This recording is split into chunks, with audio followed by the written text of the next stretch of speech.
महिमा है। क्या महिमा है? लिखा यथा सर्वेषु देवेषु ज्येष्ठा श्रेष्ठा महेश्वर, जितने भी देवताएं हैं सब में श्रेष्ठ भगवान महादेव को बताया गया। अनादि और अनंत है। आज तक ये नहीं पता कि शंकर का जन्म कभी हुआ, शंकर के माता पिता कौन है, आज तक कभी पता ही नहीं लगा इस बात का। स्पष्ट कहा था सर्वेषु देवेषु ज्येष्ठा श्रेष्ठ महेश्वरा, जैसे देवताओं में सबसे श्रेष्ठ महादेव हैं, एवं सर्वेषु लिंगेषु पार्थव श्रेष्ठ मुच्यते, उसी प्रकार से संपूर्ण रुद्र लिंगों में मिट्टी के शिवलिंग इतने ही ज्यादा प्रभावशाली है। फिर कहा गया यथा नदीसु सर्वासु ज्येष्ठा श्रेष्ठा सुरापगा, नदियां बहुत हैं लेकिन गंगा को बहुत श्रेष्ठ बताया गया। तथा सर्वेषु लिंगेषु पार्थुम श्रेष्ठ मुच्यते, जैसे नदियों में गंगा श्रेष्ठ है उसी प्रकार से शिवलिंग में भगवान पार्थवेश्वर मिट्टी के शिवलिंग वैसे ही श्रेष्ठ हैं अपने आप। और सुनिए बात को, फिर आगे कहा गया यथा सर्वेषु मंत्रेषु प्रणवो ही महास्मृतः, मंत्र बहुत हैं लेकिन ओम से बढ़कर के कोई मंत्र नहीं है। वो मंत्र बड़ा प्रभावी है जिसमें ओम है, बिना ओम के तो मंत्र की पूर्णता ही नहीं है।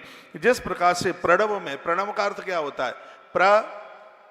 प्रणव प्रपंच नव नहीं, जिस ओमकार को जपने के बाद संसार का प्रपंच नहीं रहता उसको प्रणव कहते हैं। ओम प्रणव है, बहुत ध्यान से सुनिए।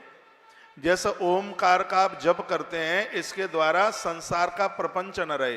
संस्कार का प्रपंच क्या है? राग द्वेष काम क्रोध लोभ मोह मद मत्सर ईर्षा, ये सब संसार के प्रपंच है।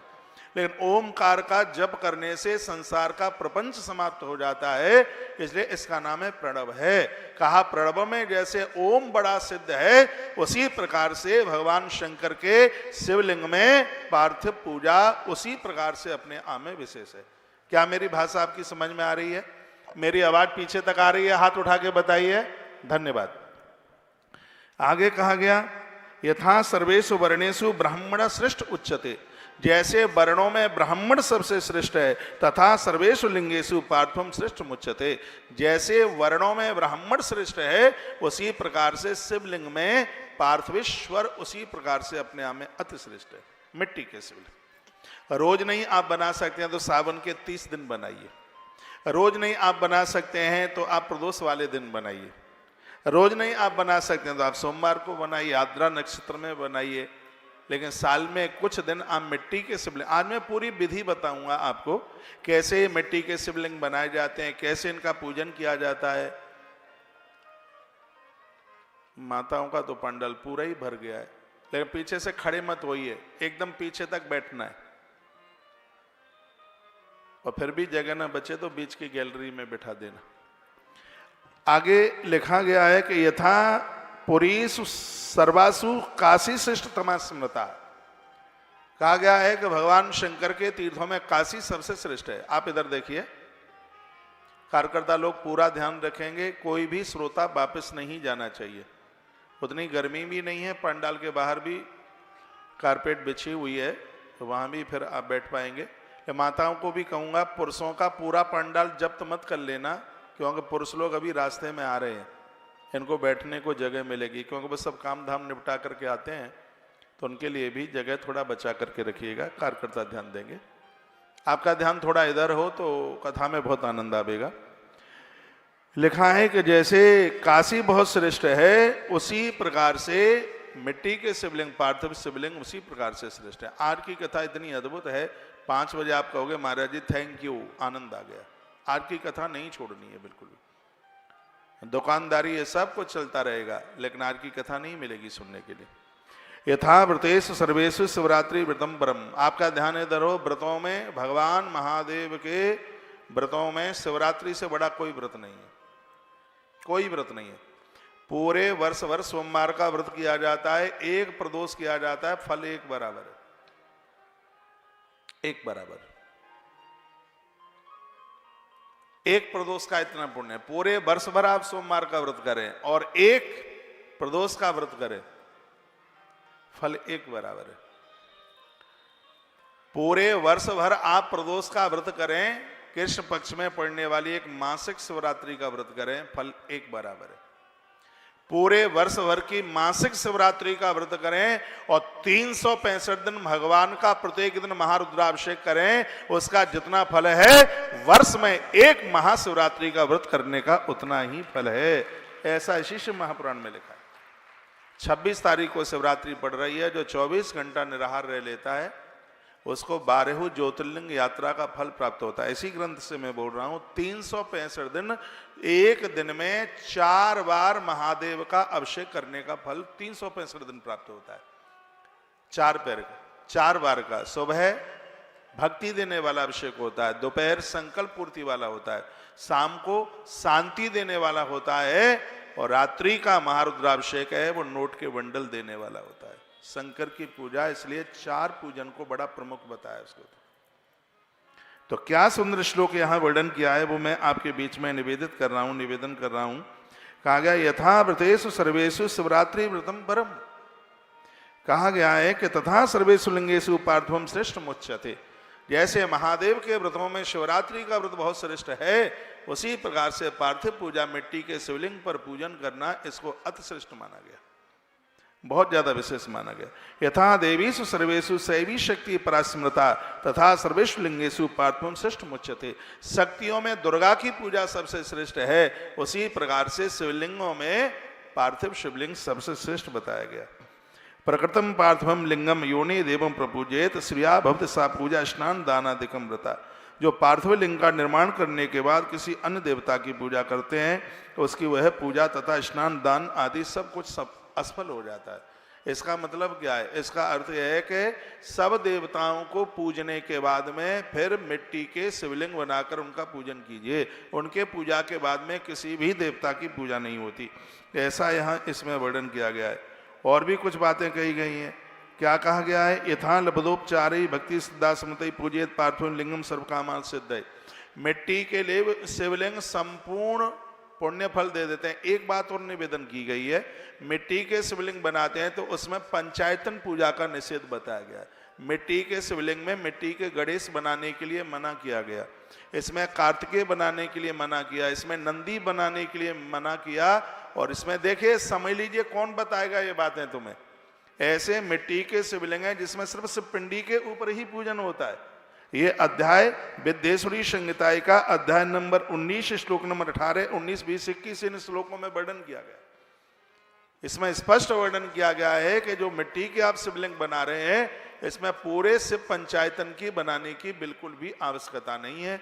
और इसमें यह बताया गया कि मिट्टी के पार्थिव शिवलिंग पर पूजन करने के बाद में तत्काल आप किसी और देवता की पूजा नहीं करेंगे, नहीं तो आपका अभिषेक खंडित हो जाएगा, नहीं तो फिर आपकी पूजा निष्फल हो जाएगी। ऐसा वर्णन किया गया। मैंने बहुत लोगों को देखा है कि भगवान शंकर की पूजा करने के बाद में फिर गणेश जी का अर्थव शीर्ष का अभिषेक करते हैं। वर्णन है, इसमें निषेध बताया गया। हम लोग भी अपनी पूजा में सबरे देवताओं का पूजन करने के बाद में महादेव का पूजन करते हैं, उसके बाद कोई देवता रहता ही नहीं है। तो ये अध्याय नंबर 19 विद्येश्वरी संहिता का बहुत मोस्ट इंपोर्टेंट है शंकर जी के साधकों के लिए। कहा गया कि मिट्टी की पिंडी बनाई गई है, अंगूठे के बराबर, ऊंचाई अंगूठे के बराबर है उसकी, इतने बड़े, यानी कि इतने बड़े बड़े थाप करके रख दो। उसमें ना मिट्टी के नंदी बनाने की जरूरत है, ना कार्तिकेय बनाने की जरूरत है, और ना उसमें मिट्टी के गणेश, ना उसमें मिट्टी की पार्वती बनाने की आवश्यकता है। ये ऐसे भगवान महादेव हैं जिसमें सिर्फ शिव पिंडी ही बनाई जाती है। इसमें इस अध्याय में इस बात का वर्णन किया गया है। और इसमें लिखा है त्रिसंध्यम योर चेत लिंगम कृत्ता बिल्वेन पार्थिवम। यदि आपने एक दिन में 3 बार ये पूजा कर ली है, बिल्व पत्र चढ़ाकर, चावल अक्षत बिना टूटे हुए चावल चढ़ा के, 10 एकादशकम वर्षम, 11 वर्ष यानी 11 वर्ष तक यदि किसी ने ये पूजन कर लिया तो याव तस्य पुण्य फलम शरणु, दुनिया के संपूर्ण पुण्य उसको मिल जाएंगे, भगवान महादेव का साक्षात्कार उनको हो जाएगा। ये 11 वर्ष यदि किसी ने मिट्टी के शिवलिंग बना करके पूजन कर लिया, उसका जीवन सार्थक हो जाएगा, उसकी जिंदगी सार्थक हो जाएगी। अनेनैव सुदेहेन रुद्रलोके मय्यते, भगवान महादेव उसे अपना रुद्रलोक दे देगा। इतनी बड़ी महिमा। जीवन मुक्त सभी ज्ञानी सवै वन संशया तस दर्शन मात्रेण भक्ति मुक्त जाए थे। 11 वर्ष तक जो प्रत्येक दिन मिट्टी के पार्थिव शिवलिंग का पूजन करता है, ऐसे महापुरुष का दर्शन करने से दर्शन करने वाले के संपूर्ण दोष और पाप समाप्त हो जाते हैं। ऐसा से महापुराण के अंतर्गत लिखा। एक बात इसमें बड़ी और अद्भुत लिखी है, जिसको सुनकर के मैं बड़ा गदगद हुआ जब मैंने पहली बार पढ़ा। प्रत्येक दिन ये संभव नहीं है कि मिट्टी के पार्थिव शिवलिंग बना करके आप उनका पूजन कर सकें, तो पार्थिव पूजा का फल मिल जाए। सौनक शिव ने सूर्य जी को पूछा, तो सूर्य जी महाराज जवाब देते हैं, स्वयं भगवान महादेव ने ये बात नंदी को कही। व्यक्ति को प्रत्येक दिन पार्थिव पूजा का फल प्राप्त होता रहे, ऐसी कौन सी शिव पिंडी का दर्शन किया जाए? तो यहां लिखा है कि वाणासुर ने मिट्टी के शिवलिंग बना करके नर्मदा मां में विसर्जित किया। महादेव प्रसन्न हो गए और वो प्रकट हो गए और वाणासुर को कहने लगे वरदान मांग। तो वाणासुर ने कहा कि भगवान, मैंने मिट्टी के शिवलिंग बना करके और नर्मदा नदी में मैंने उनको प्रवाहित किया है, एक तो इनको पाषाण का बना दीजिए और एक इसे मेरे नाम से जोड़ दीजिए। भगवान ने कहा आज से इन मिट्टी के शिवलिंगों को जो नर्मदा की गोद में पड़े हुए हैं, इनको वाण लिंग के नाम से जाना जाएगा। मां नर्मदा ने इनको स्वीकार किया है, इसलिए इसे नर्मदेश्वर के नाम से जाना जाएगा। इसी से पुराण में लिखा है, जो प्रत्येक दिन भगवान नर्मदेश्वर की पूजा करते हैं, उनको प्रत्येक दिन पार्थिव पूजा का ही फल प्राप्त होता है। ऐसा वर्णन है। इसलिए हमने इस बात के ऊपर बड़ा जोर दिया। तालियां तो आपको बजानी ही नहीं है। दुनिया का एक भी घर ऐसा ना रहे जिस घर में भगवान नर्मदेश्वर ना हो, और ऐसे भगवान नर्मदेश्वर हैं जिनके ऊपर नीचे चढ़ा हुआ प्रसाद सबको लेने का अधिकार है। ऐसे भगवान नर्मदेश्वर हैं जिनको पूजने का अधिकार भैया सबको है। ऐसे भगवान नर्मदेश्वर हैं जिनका चरणोदक लेने का अधिकार सबको है। तुलसी वन आश्रम ने 1 लाख घरों में भगवान नर्मदेश्वर पहुंचाए। पारदेश्वर भी तो हम पहुंचा सकते थे, और भी स्फटिक के भी हम कोई शिवलिंग पहुंचा सकते थे, लेकिन नर्मदेश्वर की महिमा यह है कि नर्मदेश्वर की पिंडी टुकड़ा टुकड़ा हो जाए तो भी ये खंडित नहीं माना जाता। इसी ग्रंथ में लिखा है, कुछ शिव पिंडियां ऐसी हैं थोड़ी भी खंडित हो जाएं तो उसको आप पूज नहीं सकते। जैसे स्वर्ण का शिवलिंग है, इसमें लिखा है, वर्णन किया कि यदि वो खंडित हो गया है तो उसको आप पूज नहीं सकते। स्फटिक का शिवलिंग है, यदि वो खंडित हो गया है तो उसको आप पूज नहीं सकते। इसी ग्रंथ में वर्णन है। और इसी में लिखा है, पुखराज का यदि शिवलिंग है, यदि वो खंडित हो गया है तो उसको भी आप बिल्कुल पूज नहीं सकते। लेकिन ऐसे भगवान नर्मदेश्वर हैं जिनके टुकड़े टुकड़े भी हो जाएं तो भी उनको खंडित नहीं माना जाता। ये भगवान नर्मदेश्वर की इतनी बड़ी महिमा। तो शिव महापुराण के विद्येश्वर संहिता में ये बात कही गई। मैं रामायण की एक चौपाई निवेदित करता हूं जो प्रभु राम के मुख से निकली है, बाबा तुलसी ने लिखी है। वो क्या कहते हैं, लिंग था, जो शिवलिंग मिट्टी के शिवलिंग बना करके पूजन करेगा या अपने जीवन में महादेव का मंदिर बनाएगा, अपने जीवन में महादेव का मंदिर प्रतिष्ठित कराएगा, प्राण प्रतिष्ठा कराएगा, भगवान स्वयं कहते हैं कि वो मुझे अति प्रिय होगा। देखना सुंदर सी चौपाई।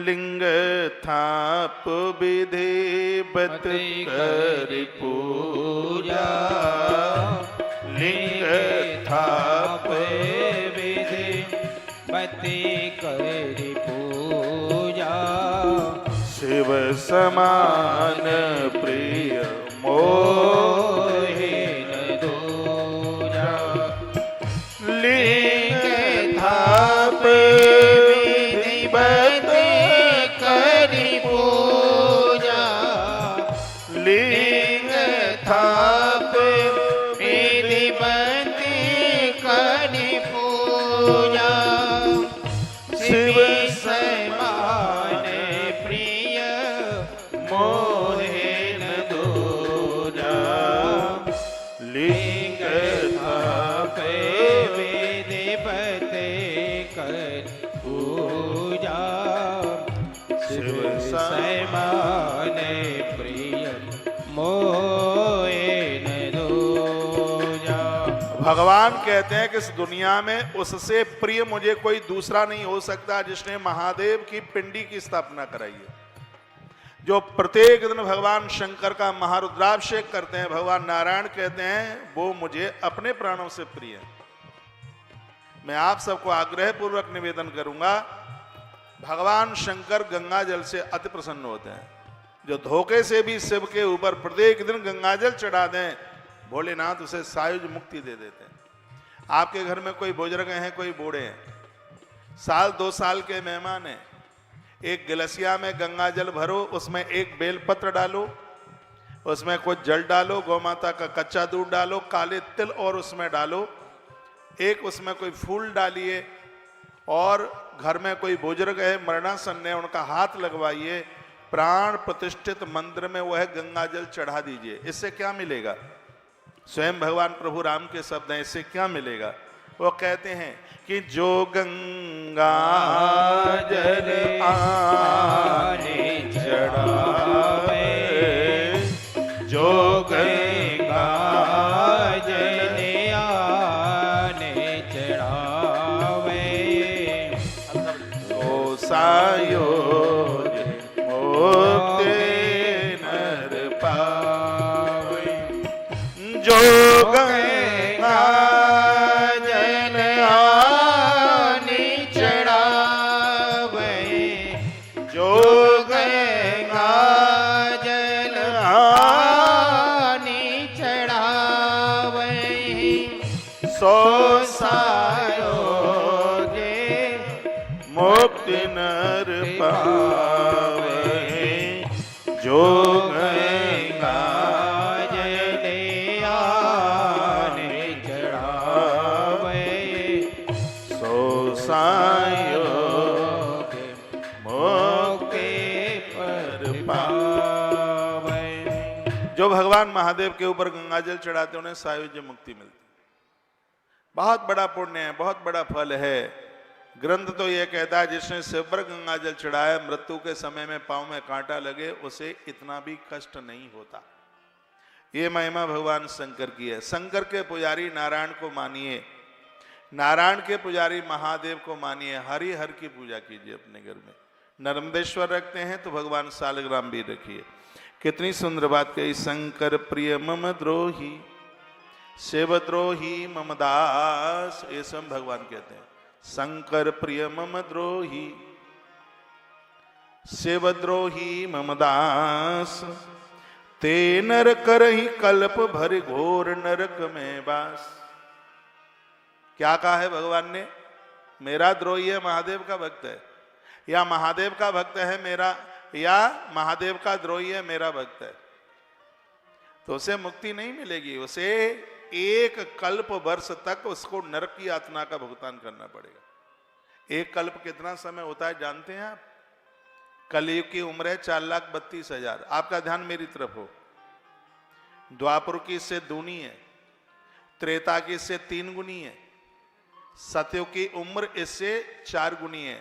4,32,000 इंटू 4 कर लेना, उतनी सतयुग की उम्र है। और इतनी उम्र एक बार निकल जाए तो उसको एक चतुर्युगी कहते हैं।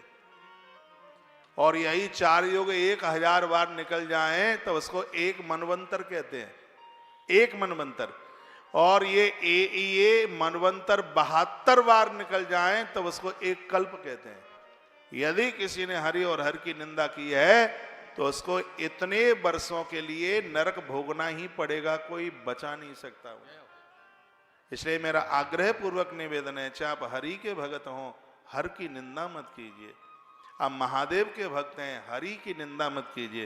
ये दोहे को दिमाग में रखिए। शंकर प्रिय मम द्रोही, शिव द्रोही मम दास, ते नर करहि कल्प भरी घोर नरक में वास। इसको कोई काट नहीं सकता। ऐसी बहुत संस्थाएं हैं, बहुत संप्रदाय हैं ऐसी। शिव की भक्त हैं, नारायण की अवहेलना करते हैं, नारायण के भक्त हैं, महादेव की अवहेलना करते हैं। शिव द्रोही मम दास कहावा, सो नर मोहि सपने नहीं भावा। कल मैं निवेदन कर रहा था, और एक गुप्त मत सबई कहूं कर जोर, शंकर भजन बिना न रह, भगतन पाव हो मोर। ये तो स्वयं भगवान कहते हैं। आप किसी भी देवी देवता के भक्त क्यों नहीं है, मेरे निवेदन पर आप एक ही वर्ष शंकर जी का अभिषेक करके देख लीजिए। अभिषेक मत करो, आप सिर्फ आप एक लोटा जल चढ़ा दो महादेव के ऊपर। कल मैंने बोला था आपको कि शंकर जी के ऊपर जल कैसे चढ़ाना है। पहला लोटा घर से लेके जाइए, दूसरा लोटा मंदिर का चढ़ाइए, क्योंकि इसी ग्रंथ में लिखा है जिन लोगों ने अपने हाथों से शंकर जी की स्थापना की है उसके 100 हाथ तक का जल है वो गंगा के रूप में हो जाता है। जो ऋषियों ने जिस शिवलिंग का स्थापन किया है 1000 हाथ तक का, शिव पिंडी से 1000 हाथ तक का जितना भी जल है वो गंगा जल के रूप में हो जाता है।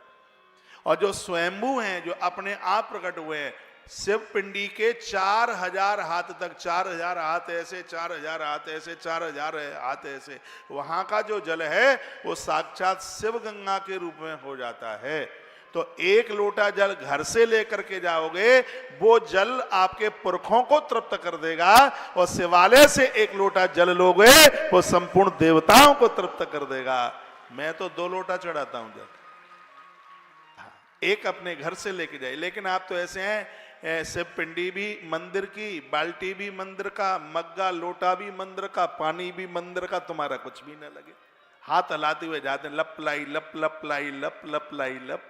घर से लेके जाइए पूजा की थाली, एक बांस की टुकनियां बनाइए, उसमें फूल पत्तियां ये लेके जाइए। भगवान ने बड़ी कृपा की है, मनुष्य जीवन मिला है, इसको ऐसे ही नहीं जाने दीजिएगा। मैं छाती पर हाथ रख के कहता हूं, आपको कहीं जन्मपत्री दिखाने की जरूरत नहीं होगी। कल भी मैंने बोला है, ब्रह्मा की लकीर में कील ठोकने वाले महादेव हैं, और मैनपुरी के लोग तो इतने भाग्यशाली हैं, आपके पास भीमसेन महादेव है, जिनका इतिहास मैंने बड़े काल से जिनको सुना है। बकासुर को विजय प्राप्त करने के लिए महादेव की पूजा भीम ने की है। पत्रकार बंधु मुझे सुन पा रहे हो तो ये लेख लिखना चाहिए, ये लोगों को संदेश मिले। 40 दिन में आपकी हर मनोकामना पूरी हो जाएगी। 40 दिन क्यों मांगा? आपके ही मैनपुरी के आसपास का कोई गांव था, किसी साधु ने उस आदमी ने बहुत हत्याएं की, जीव का वो बहुत ज्यादा हत्यारा था। एक साधु को पता चल गया ये कि इसने बहुत हत्याएं की हैं। उसके पास एक ही बेटा था, सुन लो इस कथा को, एक ही बेटा था। साधु ने जाकर उस बच्चे की मांग कर दी। उस व्यक्ति ने रोते गाते हुए, पत्नी ने कहा महात्मा ने मांगा है तो इन्हें बेटा दे दीजिएगा। तो जैसे ही बेटा लिया, तपस्वी महात्मा था, महात्मा ने ऐसे हाथ किया, बच्चे की डेड बॉडी हो गई, बच्चा खत्म हो गया। बच्चा खत्म हो गया, उसी आदमी के सामने देखते देखते वो तो छाती पीटने लगा, रोने लगा, कहा कि मेरा बच्चा खत्म हो गया। तब साधु ने कहा, महात्मा ने कहा, तुझे अपने बच्चे की मृत्यु पर इतना कष्ट हो रहा है, तूने इतनी जीव हत्याएं की हैं, तो वो भी तो जीव किसी के बच्चे ही होंगे, तो उनकी माताएं कैसे तड़फ रही होंगी। ये उस महात्मा ने उसे कहा। उसने संकल्प लिया कि मैं आज से कभी कोई जीव हत्या नहीं करूंगा। मैनपुरी के आसपास का कोई गांव रहा होगा, बड़ी प्राचीन बात है। कहते हैं कि 40 दिन उस बच्चे की डेड बॉडी पड़ी रही, बिलखते रहे लोग, इकट्ठे होते रहे, और वो महात्मा भगवान महादेव के बहुत बड़े भगत थे। उन्होंने आह्वान किया, बंदन किया। कहते हैं कि मैनपुरी की धरती पर ये भगवान, उस बच्चे का नाम भीमसेन था। कहते हैं ये माता कुंती के बेटे से भी पहले की यह घटना है। कहते हैं कि उस बच्चे का नाम भीमसेन था। उस बच्चे को जीवन दान देने के लिए महात्मा मयन की धरती से महादेव प्रकट हुए, और उस बच्चे के नाम से आज इस महादेव को जाना जाता है। बताते हैं कि जो भी माताएं अपने छोटे छोटे बच्चों को भीमसेन महादेव के दरबार में ले जाती हैं, उन बच्चों की आर्वल बढ़ती है, उनकी उम्र बढ़ती है, उनका आयुष बढ़ता है।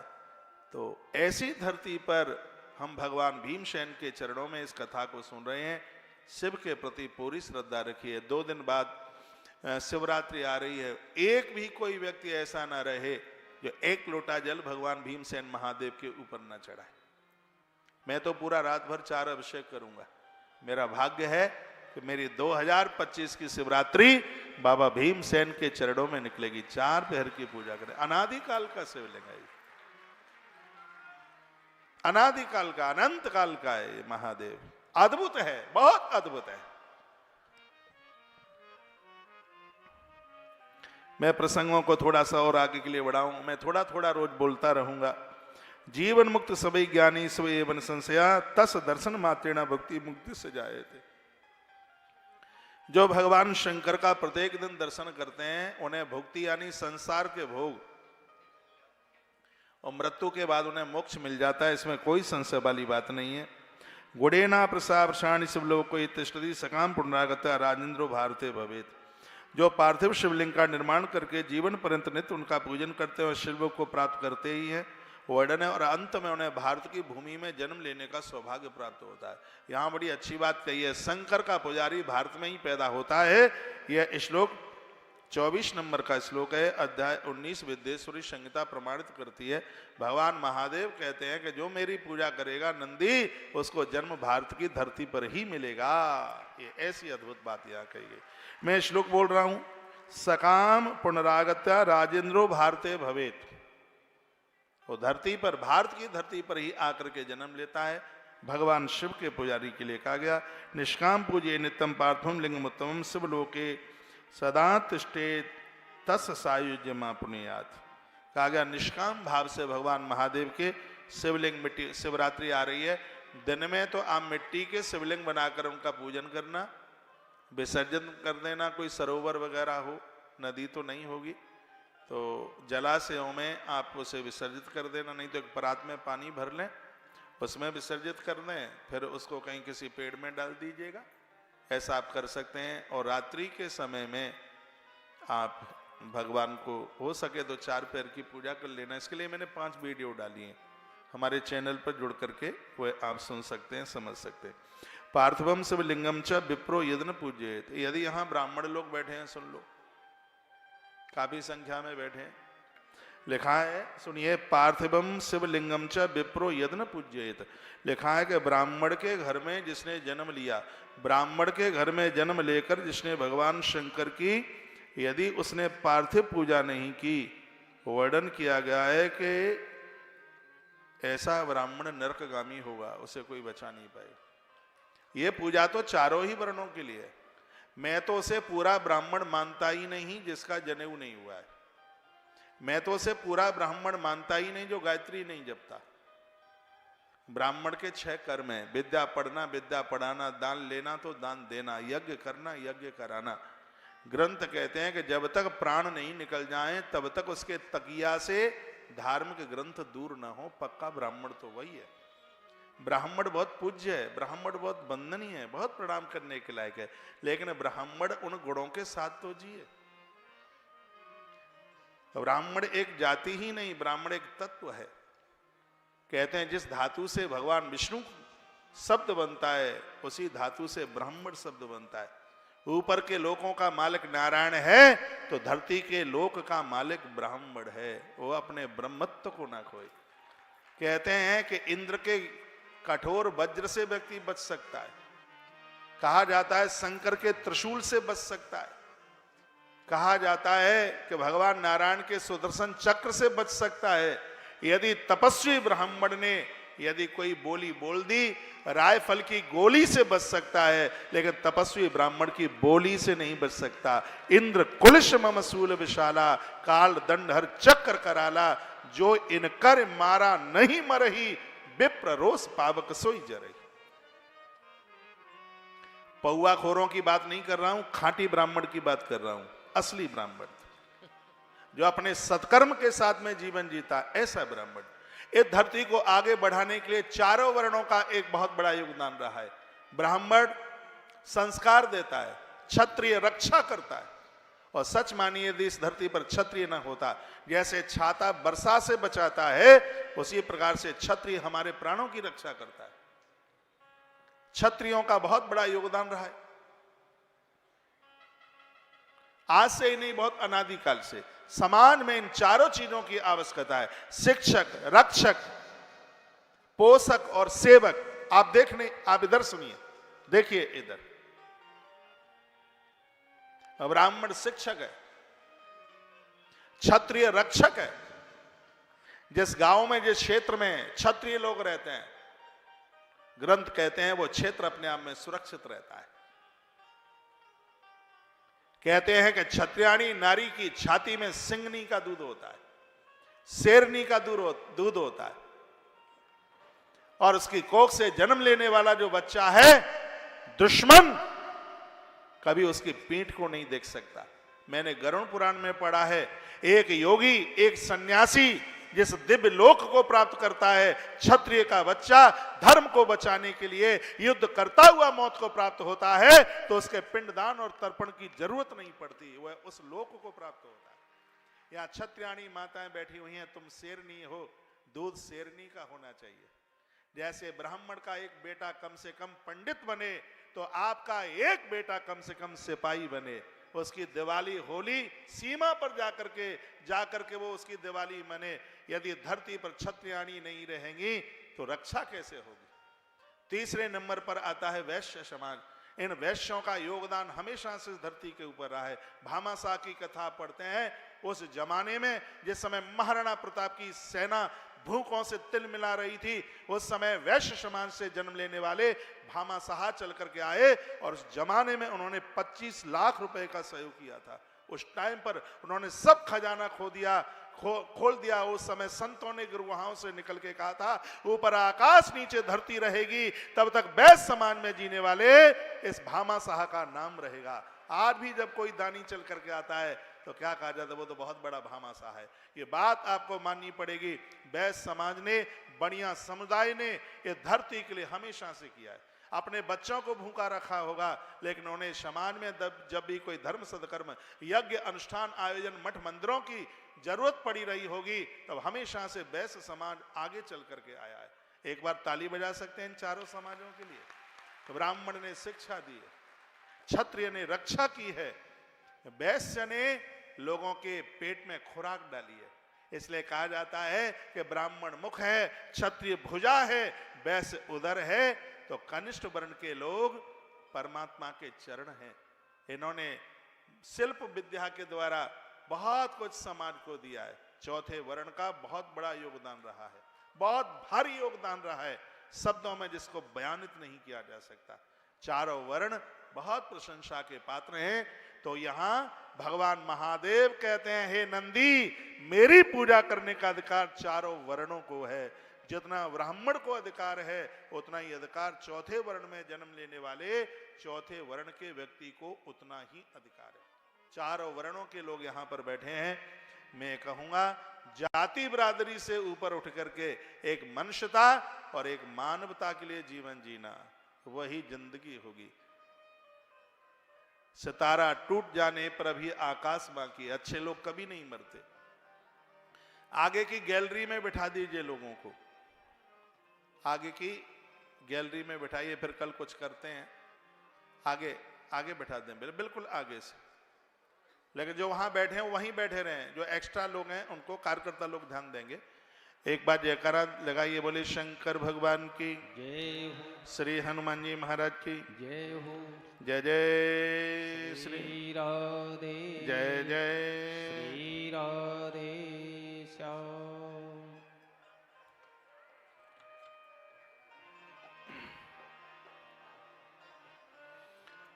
तेरे पूजन को भगवान मड़ा लेके आया अरमान। तेरे पूजन को भगवान मड़ा लेके आया अरमान। तेरे पूजन को भगवान मड़ा लेके आया अरमान।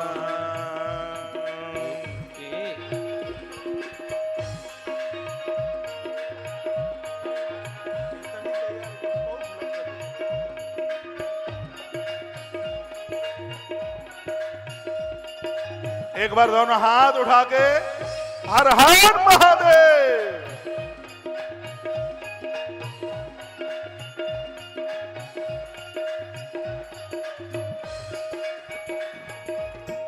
आप कभी बैद्यनाथ गए हैं क्या?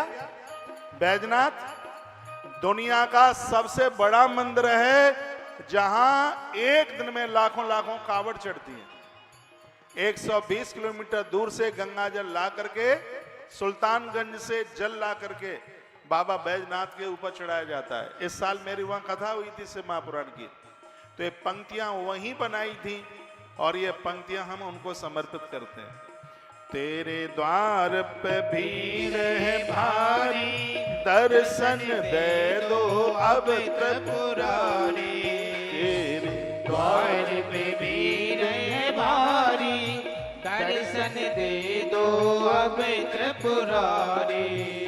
भक्तों की तुम हो शान, बड़ा लेके आया अरमान। मेरे दर्शन को भगवान बड़ा लेके आया अरमान। बड़ा लेके आया अरमान बड़ा लेके आया अरमान बड़ा लेके आया अरमान बड़ा लेके आया अरमान।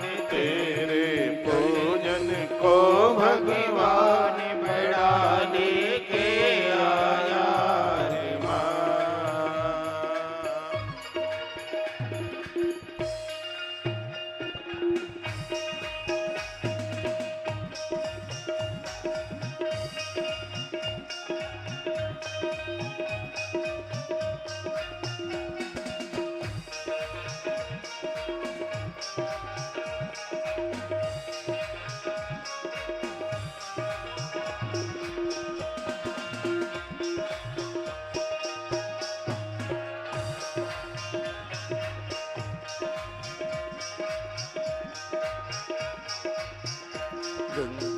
गंगा शीस चढ़ाओ, चरणों में शीश नवाओ।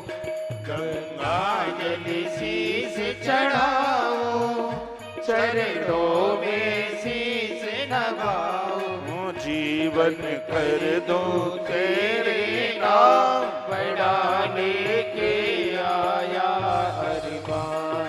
तेरे दर्शन को भगवान बड़ा लेके आया अरमान।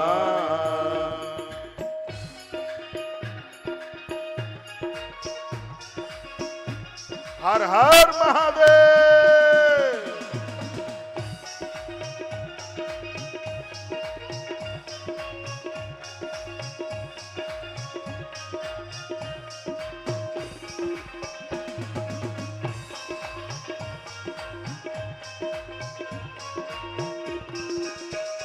मेरे वैद्यनाथ हे स्वामी, तू देव बड़ा है नामी।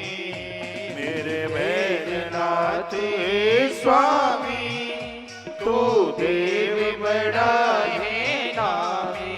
तेरा मंदिर आलीसा, बड़ा लेके आया अरमान। तेरे पूजन को भगवान बड़ा लेके आया अरमान।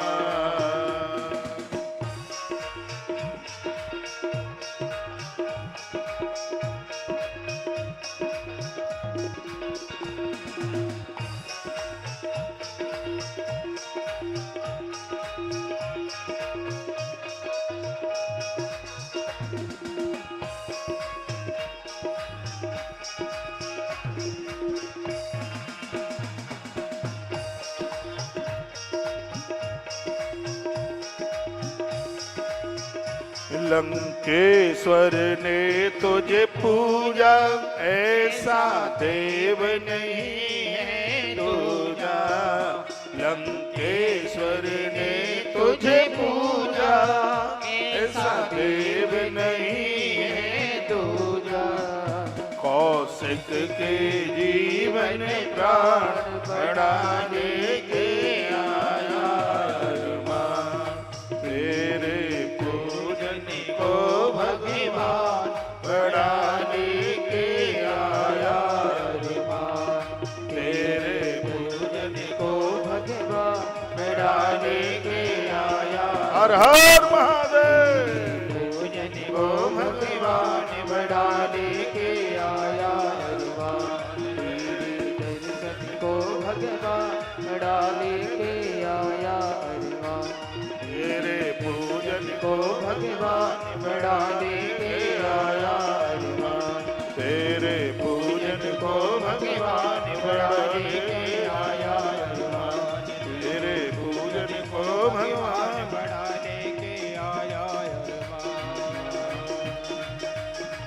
बोलिए शंकर भगवान की जय। जय श्री राधे। थोड़ा सा आपका ध्यान मेरी तरफ हो। इसमें स्पष्ट लिखा है कि जब आप पार्थिव पूजा मिट्टी के शिवलिंग बना रहे हैं तो उसमें शिव पंचायतन नहीं होना चाहिए। स्पष्ट लिखा है पंचसूत्र विधानम च पार्थिवे न विचारयेत। पंचसूत्र पंचायतन पंचसूत्र विधानम। शिव पंचायतन में 5 देवता हैं, नंदी हैं, माँ पार्वती है, भगवान गणेश हैं और पीछे कार्तिकेय जी है। इनकी बड़ी महिमा है। उसी शिवालय को पूरा माना जाता है जिसमें शिव पंचायतन है, जिसमें नंदी भी हैं, धर्म का प्रतीक है, जिसमें माता पार्वती है, वात्सल का प्रतीक है, गणेश सिद्धि देने वाले हैं, कार्तिकेय संयम के प्रतीक है। उस मंदिर को पूर्ण माना जाता है जिसमें शिव पंचायतन है। लेकिन जब आप मिट्टी की पार्थिव पूजा कर रहे हैं तो सिर्फ उसमें अकेले मिट्टी के ही शिवलिंग होते हैं, उसी की पूजा से ही सब कुछ प्राप्त हो जाता है। अखंडम तद्व कर्तव्यम न विखंडम प्रकारियत। मिट्टी के शिवलिंग बना रहे हैं वो टूटे हुए नहीं, वो खंडित नहीं, वो अखंड हों। टूटे चावल मन चढ़ाइए, वर्णन किया गया है। रत्नजम हेमजम लिंगम पार्थिवम स्फटिकम तथा पार्थिवम पुष्परागोतम अखंडम तो प्रकारियत। ये शिवलिंग हैं वो अखंड होने चाहिए, टूटे नहीं हो बिल्कुल भी। कौन कौन से? रत्नम, जो रत्नों के बने हुए हैं, कोई भी किसी भी प्रकार के रत्न से बने हुए हैं। हेमजम, सोने के हैं। तत्पश्चात लिखा है पारदम, पारदेश्वर। पारदेश्वर भी जो खंडित है वो पूजा के लायक नहीं है, तो पारदम। फिर लिखा है स्फटिकम, स्फटिक के जो शिवलिंग हैं वो भी खंडित नहीं होने चाहिए। तत्पश्चात पार्थिवम, जो मिट्टी के शिवलिंग बना रहे हैं वो भी टूटे फूटे नहीं होने चाहिए, वो भी पिंडी साफ सुथरी पूरी होनी चाहिए। स्पष्ट महापुराण के अंतर्गत लिखा है। तो प्रकारियत, यही पूजा का विधान है, वर्णन किया गया। अब मिट्टी कहाँ से लाएं, कैसी मिट्टी लाएं, उसको कैसे गूंथें, कैसे क्या करें, 5 मिनट में ये भी आप सुन लीजिए। कहा गया नदी तीरे तड़ागे च पर्वते कानने बिचा। ऊपर के पर्वत की मिट्टी मिल जाए, पहाड़ की मिट्टी मिल जाए, या नदियों की मिट्टी मिल जाए, या तड़ागे कहते हैं सरोवर की मिट्टी मिल जाए, या आसपास कोई नदी है, नदी की मिट्टी मिल जाए, उसको अंदर से निकाल करके लाइए, फिर उसको सुखाइए। आप सुन नहीं रहे, फिर आरती करा दूं मैं? नहीं, फिर आप सुनिए।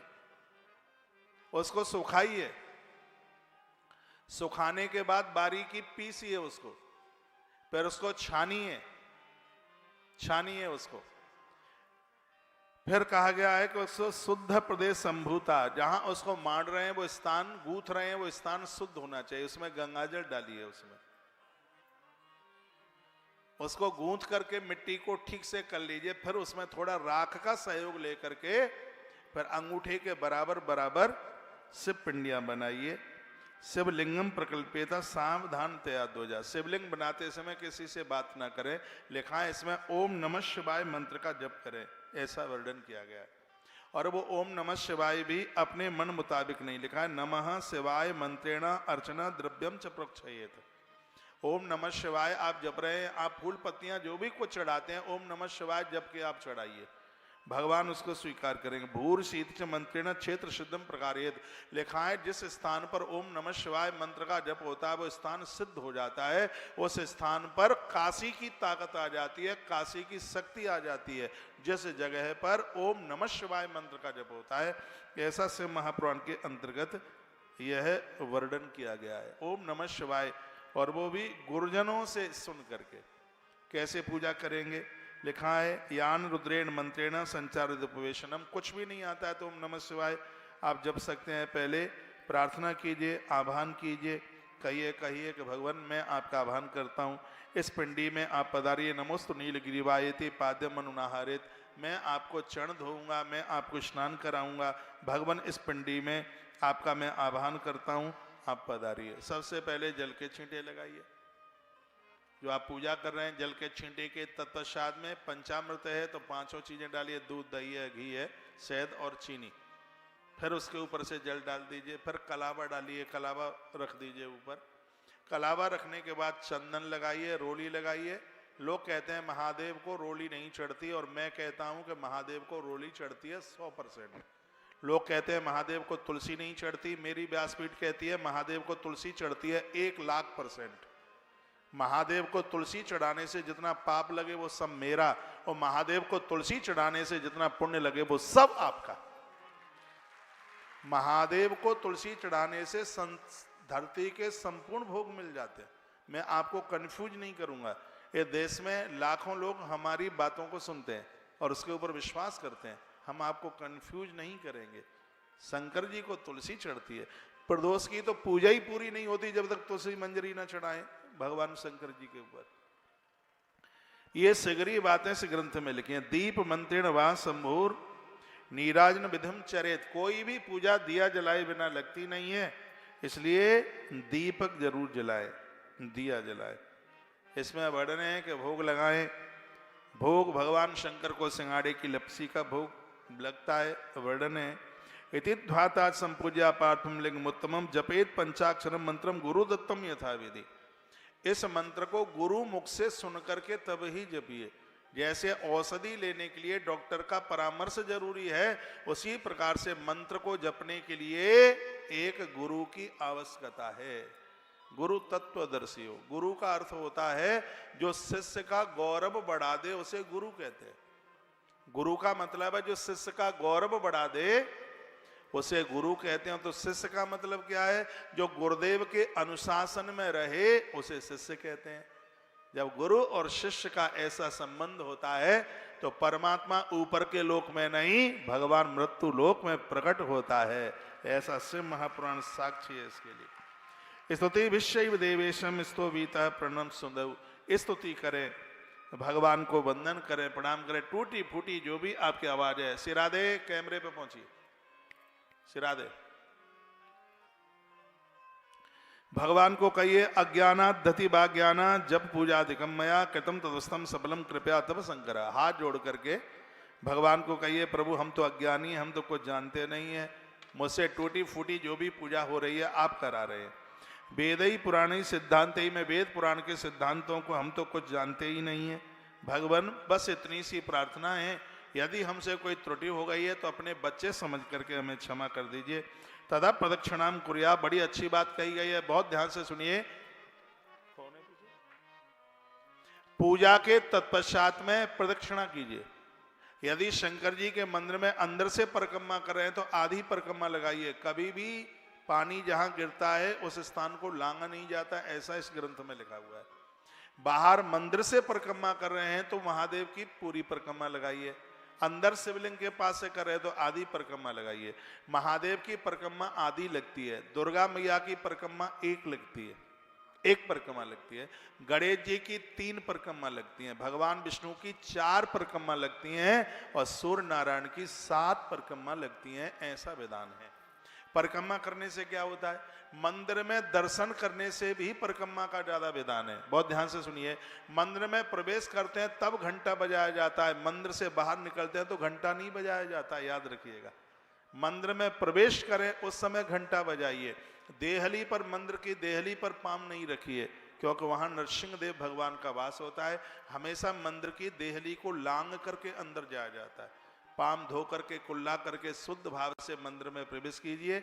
और मंदिर में ठीक प्रतिमा के सामने से प्रणाम नहीं होता, अगल बगल होकर के भगवान को प्रणाम किया जाता है। मंदिर दर्शन का पूरा फल ही नहीं मिलता जब तक प्रदक्षिणा परिक्रमा नहीं की जाए। उन मंदिरों को अधूरा माना गया है जिन मंदिरों में परिक्रमा नहीं होती। बहुत मंदिर वाले परिक्रमा में सामान रख देते हैं, जघन्य अपराध है। मंदिर की गुम्मट होनी चाहिए, मंदिर के ऊपर कलश होना चाहिए और मंदिर के ऊपर ध्वजा होनी चाहिए। जो मंदिर की ध्वजा का दर्शन करते हैं उन्हें 10 अश्वमेध यज्ञ करने का फल प्राप्त होता है, ऐसा ग्रंथकार वर्णन करते हैं। द्वारका में ध्वजा चढ़ाने के लिए 4-4 साल का नंबर लगता है, उसे ध्वजा मनोरथ कार्यक्रम के नाम से जाना जाता है। यहां तक कहा गया कि मंदिर में अंदर जाने के लिए आपको समय नहीं है। यदि मंदिर के ऊपर लगी हुई ध्वजा को आप प्रणाम कर लेते हैं तो आपको मंदिर के दर्शन करने का फल उसी समय प्राप्त हो जाता है। जिस समय मलक्षों के द्वारा हमारे धर्म के ऊपर बड़ा अन्याय और अत्याचार हो रहा था, हमारी लाइब्रेरी पुस्तकालयों को जला दिया गया था, ऐसी आग लगी कि 6 महीने तक हमारे ग्रंथ जलते रहे। उस समय धर्म मंदिरों के ही द्वारा सुरक्षित रहा था। कहा जाता है जो प्रत्येक दिन मंदिर में दर्शन करते हैं उन्हें प्रत्येक दिन 10-10 अश्वमेध यज्ञ करने का फल प्राप्त होता है। इसलिए मंदिरों के प्रति अपनी पूरी श्रद्धा रखिए। तथा प्रदक्षिणाम कुर्यात् भुक्त विदनाम सुधी, परिक्रमा करने से ही मंदिर दर्शन पूरा होता है। फिर कहा गया है ततो गलरबम कृत्वा प्रणमेक्षुत विनग्रदी, यदि आप शंकर के भक्त हैं, शिवजी के मंदिर में प्रणाम करने को गए हैं तो थोड़ा सा उसमें स्तुति में गाल बजाया जाता है। लिखा गया है इसमें स्पष्ट वर्णन, ततो गलरबम कृत्वा, इस तरीके से। मुझसे तो बनता नहीं है उतना, बहुतों को हमने देखा है वो अपना गाल के अंदर जीभ उनकी बजती है, उसका वर्णन इसमें किया गया है। तो क्या लिखा, आयु आरोग्य दम चैव यशस्सम स्वर्गमेव च। जो मैं आपको कथा सुना रहा हूं और आप इस कथा को सुन रहे हैं, इसका महात्म्य क्या है? लिखा है कि इस कथा को सुनने से आयु मिलेगी, आयु बढ़ेगी। सिर्फ पार्थिव पूजा की कथा सुनने से उम्र बढ़ती है। जो पार्थिव पूजा करते हैं, शंकर की पूजा करते हैं, उन्हें क्या नहीं मिल सकता? आयु आरोग्यदम चैव यशस्वम स्वर्गमेव च, लोगों को यश मिलेगा, मान मिलेगा, सम्मान मिलेगा, और सच मानिए उसे भगवान भी मिलेगा। भगवान की पूजा की, महादेव की पूजा की इतनी बड़ी महिमा है। विद्यार्थी शंकर की पूजा करेंगे, उन्हें विद्या मिलेगी। कुंवारी बेटियां महादेव की पूजा करेंगी, उन्हें अच्छा घर और वर मिलेगा। स्त्रियां महादेव की पूजा करेंगी, उनके पूत और पति दोनों की आयु बढ़ेगी। इतनी बड़ी महिमा भगवान शंकर की इस पूजा की है। इसलिए मैं इस ग्रंथ के माध्यम से आप सबको कहना चाहूँगा कि शिव महापुराण इसलिए अद्भुत है क्योंकि भगवान के संपूर्ण पूजन के प्रकार शिव महापुराण के अंतर्गत बताए गए। कल आप चंचुला की कथा सुन रहे थे। शिव महापुराण की कथा सुनकर उसने स्वयं का भी उद्धार कर लिया और पति का भी उद्धार करा दिया। कुल में यदि एक भी भक्त हो जाए तो पूरा खानदान तर जाता है। एक विभीषण ने पूरा खानदान तार दिया। इसलिए तो मैं कहता हूं, आपने बच्चों को डॉक्टर, कलेक्टर, इंस्पेक्टर बनाया तो कुछ ही तो बना पाए हो, लेकिन जिस माई बाप ने अपने बच्चों को भगवान का भक्त बना दिया, अब कुछ और बनाने के लिए बकाया ही नहीं बचे। पुत्रवान नारी तो वही है जिसकी संतान भगवान की भक्त बन गई। पुत्रवती जुवती जग सोई, पुत्रवती युवती जग सोई, रघुवर भगत जासु सुत हो। माताएं सुनिए, पुत्रवती युवती जग सोई, पुत्रवती युवती जग सोई, रघुपति भगत जासु सुत होई, पुत्रवती युवती जग सोई, रघुपति भगत जासु सुत। होई। वही माता पुत्रवान है जिनके बच्चे भगवान के भक्त बन जाए। सच मानिए, आपसे आपके जीवन में बहुत बड़ी कमी हुई है, गलती हुई है। यदि आपके बेटे शराबी निकल गए तो, जुआरी निकल गए तो, बहुत बड़ा अपराध कोई हो गया है। नारी मां कहलाने की अधिकारी तब है जब वो भगवान के भक्त को पैदा करती है। ये ग्रंथ इस बात के ऊपर बड़ा जोर देता है। कहा जाता है जिस नारी ने भगवान के भक्त को जन्म दिया है तो भगवान के पार्षद उसे लेने को नहीं आते, उसे लेने के लिए धरती पर स्वयं भगवान चल करके आते हैं, परमात्मा चल करके आते हैं। इसलिए हमारे धर्म में 16 संस्कारों की बात कही गई है। सबसे पहले गर्भाधान संस्कार है। कीड़े मकोड़ों को जन्म नहीं देना है। केसर को जन्म देने के लिए, केसर को पैदा करने के लिए कश्मीर चाहिए। अच्छी औलाद को जन्म देने के लिए एक विलक्षण मां चाहिए। अच्छी मां के बिना अच्छी औलाद की कल्पना भी नहीं की जा सकती। पिता से भी ज्यादा प्रभाव मां का होता है। रावण का बाप बहुत बढ़िया, लेकिन मां केससी जिसका नाम था, वो राक्षसों की बेटी थी, वो बढ़िया नहीं थी, जिसको एक बहुत बड़ा अद्भुत इंसान जन्म लेना चाहिए था, लेकिन रावण वो नहीं बन पाया, वो माँ का दोस्त था। एक प्रहलाद को देखिए, प्रहलाद को देखिए, जिसका पिता बढ़िया नहीं है हिरण्यकश्यप, लेकिन उसकी माँ बहुत बढ़िया है, भगवान का भक्त बन करके प्रहलाद जी पैदा हुए। तो इसका अर्थ यह है कि पिता से भी माँ ज्यादा बढ़िया होनी चाहिए, ग्रंथ तो यही कहता है। तो शिव महापुराण की ये जो यह कथा है, हमारा इहलोक हमारा परलोक ये सब संभाल देती है। तो क्या लिखा है, दूरे हर कथा के चित। आपको ध्यान है, कल मैंने ये कहा था कि कथा स्थल जितना दूर होगा उतना ही ज्यादा पुण्य देने वाला होगा, सुना था कल आपने, उसका श्लोक मुझे मिल गया। दूरे हर कथा के चित, दूरे शंकर कीर्तन। मंदिर दूर है, कथा स्थल दूर है, तीर्थ दूर है, उसमें जितना आप पैदल चल करके जाते हैं उतना ही आपको पुण्य ज्यादा प्राप्त होता है, उतना ही ज्यादा। स्पष्ट वर्णन है, श्रेया शूद्रादयो ये चाह बोधस्तोषा भवे, तथा स्त्री पुरुष चारों वर्णों के लोग दौड़ दौड़ करके इस भगवान की कथा को सुनने के लिए जाएं। लिखा है, देशे देशे संभवाये कीर्तन शृणोत्सुखा। आपके नगर में कथा सुनने वाले बाहर से श्रोता आते हैं, उनको ऐसे सम्मान कीजिए जैसे बेटी की बारात में आए हुए मान भावों का आदर होता है, सम्मान होता है, उनका ऐसे आदर कीजिए। मैंने इस नगर में बहुत होल्डिंग बैनर लगे हुए देखे हैं, उसमें लिखा है आगंतुक सभी मान भावों का इस नगर में बहुत ज्यादा आदर है, उनका बहुत ज्यादा सम्मान है। स्वागत के बहुत होल्डिंग बैनर लगे। एक तो ये सामने, मेरे सामने ही लिखा है वैष्णवी कलेक्शन, मुझे यहाँ से दिखाई दे रहा, चश्मा लगाई हूँ इसलिए और मोटा मोटा दिखाई दे रहा है यहाँ से। ये बात यहाँ भी कही जा रही है, जिस नगर में ये आयोजन हो रहा है, कथा होती है, वहाँ आने वाले श्रोताओं का अति आदर करे, मान करे। स्वयं के लिए भरे ही रहने को जगह न हो, अपना घर खाली कर दीजिए उनके लिए, उन्हें भोजन की व्यवस्था कराइए, उन्हें रहने की व्यवस्था कराइए। भविष्यति समाजोपि साधुनाम परमोत्सव, ऐसा गृहस्थी परम साधु होता है। इसमें तो स्पष्ट वर्णन है कि शिव महापुराण की कथा सुनने वाले भक्त की क्षण रज यदि उड़कर किसी के माथे पर लग जाए तो उसे काशी की गंगा नहाने का फल तत्काल प्राप्त हो जाता है। इतनी बड़ी महिमा शिव महापुराण के महाश्रोता की। वो लोग बड़े बड़भागी हैं जिन्हें पांडाल साफ सुथरा करने का सौभाग्य मिला है, क्योंकि इस पांडाल को साफ करते होंगे तो धूल उड़ करके उनके माथे पर जरूर लगती होगी।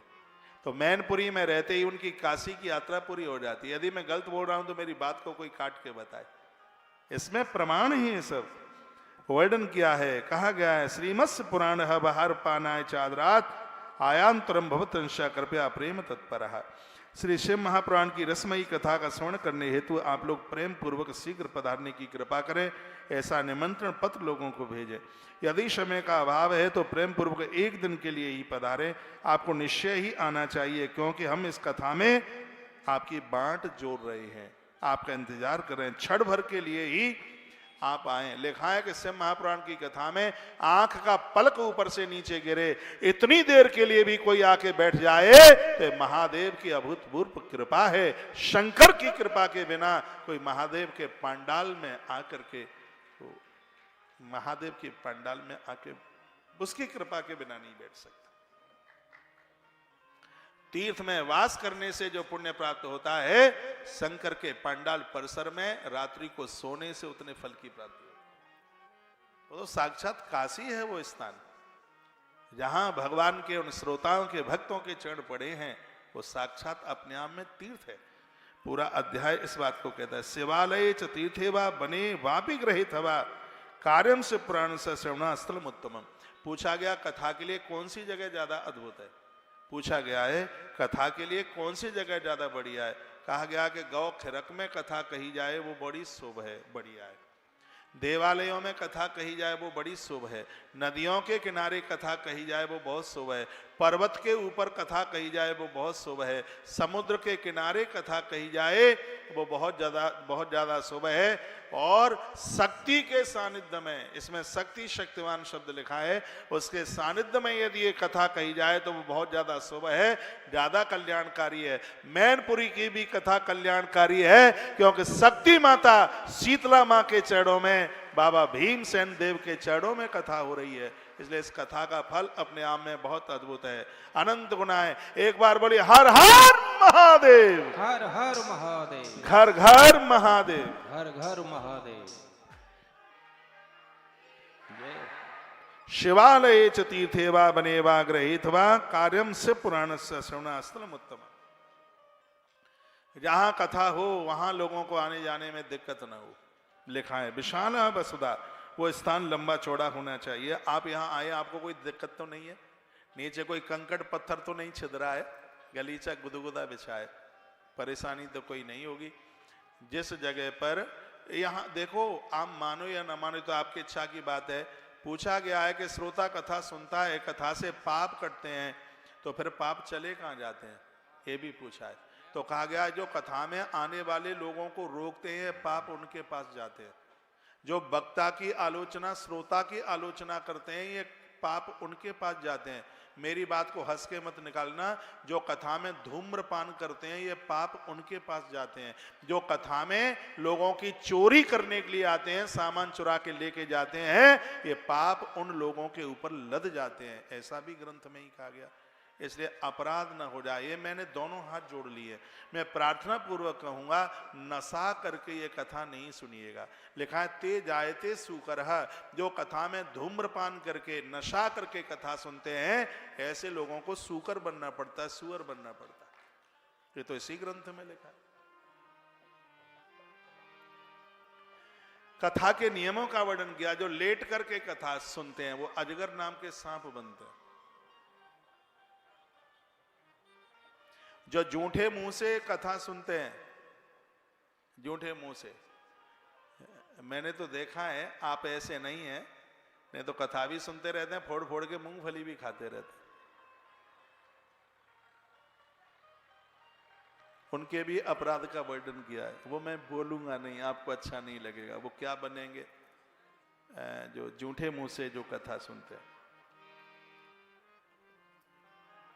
बालो युवांश वृद्धो वा दरिद्रो वापि दुर्लभ पुराण ज्ञा सनाबंध पूज्य शुकुमतार्थ भी। कथा कहने वाला बालक हो, युवा हो, वृद्ध हो, दरिद्र हो, दुर्बल हो, कैसा भी हो, शिव पुराण की कथा कहने वाले के प्रति जब तक शिव जैसा भाव नहीं रखेंगे, तब तक शिव महापुराण की कथा कल्याण नहीं करेगी। मैं ये नहीं कह रहा हूँ आप मुझे महादेव माने, मैं तो एक साधारण सा आदमी हूँ। लेकिन व्यासपीठ पर बालो युवांत वृद्धोवा दरिद्रो बापि दुर्बला, ये श्लोक क्या कह रहा है? अभी पंडाल से पीके पाठक एक बड़ा अच्छा मैसेज आया है, और इसमें लिखा हुआ है कि महाराज जी, जब आप श्लोक बोल करके व्याख्यान करते हैं तो कथा में इतना आनंद आता है। और सच है, लगता भी है कि कथा प्रमाणित हो रही है। 24,000 श्लोक हैं संस्कृत में। अरहर की दाल बनाएं और जीरे और घी का तड़का ही न लगे तो फिर वो काई की दाल है। वो तो जैसे तड़का लगा करके दाल का स्वाद बढ़ जाता है, भोजन के बाद पापड़ से भोजन का स्वाद बढ़ जाता है, उसी प्रकार से कथाओं में संस्कृत बोलने से कथा का भी स्वाद बढ़ जाता है। और ये भी पता लगता है कि कथा प्रमाणित हो रही है। तो कितनी अद्भुत बातें कही गई हैं। शिवालये च तीर्थे वा बने वापि गृहीत वा कार्यम से पुराण से श्रवणास्थलम उत्तमम। वही स्थान उत्तम है। कहीं शक्ति का मंदिर हो, शिव जी का मंदिर हो, नारायण का मंदिर हो, नदी बह रही हो, गौ सदन हो, पर्वत हो, समुद्र हो, प्राण प्रतिष्ठित मंदिर हो, आगे भी कभी आप कथा कराए। मैं बड़ा भाग्यशाली हूं, कृष्ण मैदान में आयोजन होने वाला था, लेकिन हमारे पुण्य कुछ ज्यादा ही थे, वहां नहीं हुआ, यहां हो रहा है। सच है बिल्कुल भी। शक्ति माता के चरणों में यह आयोजन हो रहा है। लोग तो कह रहे थे कि भीड़ नहीं आएगी, 150 लोग होंगे। महाराज जी 50 लोगों के बीच में बैठे रहे ना। मैं कह रहा था कि पंडाल ही पूजा के बता देना, अभी तो शुरुआत ही है, अभी तो आगे की इतनी अद्भुत कथाएं हैं, ये सोचा जाएगा कि लोगों को बिठाएंगे कहाँ। इसमें अपना कुछ भी नहीं है, ये शीतला माई की कृपा है, माँ की कृपा है। माँ के प्रति आप लोगों की आस्था है। मैंने तो माँ से ही चरणों में प्रणाम किया, कहा माँ तू शब्द देती रहेगी, मैं बिखेरता रहूंगा। मैंने आते ही माई का दर्शन किया। बहुत आनंद हो रहा है, मुझे बहुत हो रहा है। अब आपको कितना हो रहा है आप जाने। मुझे तो बड़ा अच्छा लग रहा है, लिखा है नीच बुद्धि न कुर्वीता पुराणज्ञ कदाचन यस वक्रोदगता वाणी कामधेनु शरीरिण। जो नीच बुद्धि वाले होते हैं वो लोगों की बुराई करते हैं, आलोचना करते हैं। कहा गया है कि कभी भी गुरुभशंत बहवो जन्मतो गुणतस्य वै परो गुरु पुराणज्ञ तेषा मध्य विशेषतः। धरती पर बहुत गुरु हैं, लेकिन जो पुराण का व्याख्यान कर रहा है उससे बड़ा कोई गुरु नहीं है। कहीं भी आपके नगर में कोई भी कथा कहने को आता है, व्यासपीठ पर वक्ता जी बैठे हैं, उनके अंदर अपने गुरु महाराज का दर्शन कीजिए। फिर यह कथा कमाल कर देगी। पुराणज्ञ लिखा है गुरु कैसा, पुराणज्ञ सुचिर दक्ष शांतो विजिता स्मरा साधु कारणवान बाग्मी बदेत पुण्य कथा में मां। वक्ता ऐसा हो, संतों का आदर मान सम्मान करने वाला हो और कथा में निपुण हो।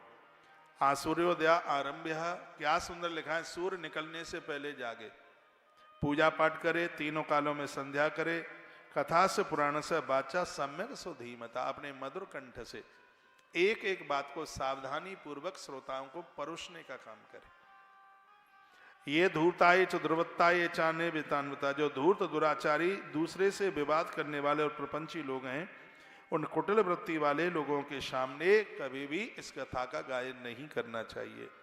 यह वर्णन किया गया। कथा विघ्न विनाशार्थम गणनाथम प्रपूज्यते, कथा में किसी भी प्रकार का विघ्न न आवे इसलिए भगवान गणेश का पूजन जरूर किया जाए। स्त्रैण पांखंडावादी च वक्ता श्रोतान पुण्यवाक, ऐसा वक्ता व्यासपीठ के आसपास तक ना जाए जो स्त्रैण है, स्त्रियों से पाम दबाता है, आधी आधी रात्रि तक स्त्रियों से बात करता रहता है, जिसकी आंख में वासना भोग वृत्ति बैठी है, ऐसा वक्ता कथा कहने में कितना भी निपुण हो फिर भी वो व्यासपीठ पर बैठने का अधिकारी बिल्कुल भी नहीं है। ये इसी श्लोक में लिखा गया है स्पष्ट। स्त्रैण पाखंडवादी, जिसके बाद दिखावा है, जिसने कथा की मान मर्यादाओं को खंडित कर दिया है, बिल्कुल स्त्री लंपट है, कुकर्मी है, आचरणहीन है, जिसके पास में चरित्र नाम की चीज नहीं है, भगवान की दिव्य व्यासपीठ पर ऐसा वक्ता बैठने का बिल्कुल भी अधिकारी नहीं है, जो स्त्रियों से अपने पाम दबाता है, वो व्यासपीठ पर बैठने का अधिकारी नहीं है। ये ग्रंथ ने वर्णन किया। लोक चिंता धनगार पुत्र चिंता विदस्य च, इसमें तो ये भी लिखा है जो अपनी औलाद बच्चों की चिंता में, घरवाली की चिंता में, परिवार खानदान की चिंता में लगा है, ऐसा वक्ता भी व्यासपीठ पर बैठने का अधिकारी कहां बता गया। वो किसका कल्याण करेगा। लिखा है कि ये कथा धन कमाने का साधन नहीं है, ये कथा संसार का उद्धार करने के लिए एक कल्याण का मार्ग है। पैसा कमाने के तो बहुत साधन बताए गए, जरूरी है कि पुराण बेच करके ही कथा पैसा कमाया जाए। ये नहीं कहा जा रहा है कि आप इस पैसे से अपना परिवार न चलाएं, आप परिवार चलाइए, लेकिन इस धन का उपभोग मत कीजिए।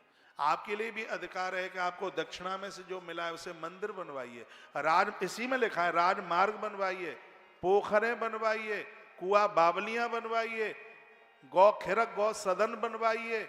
इसी ग्रंथ में इन बातों का वर्णन किया है, नहीं तो पैसा फेफड़ा फाड़ देगा, फेफड़ा फाड़ करके बाहर निकलेगा, बहुत बड़ी दिक्कत है, बहुत बड़ी परेशानी हो जाएगी।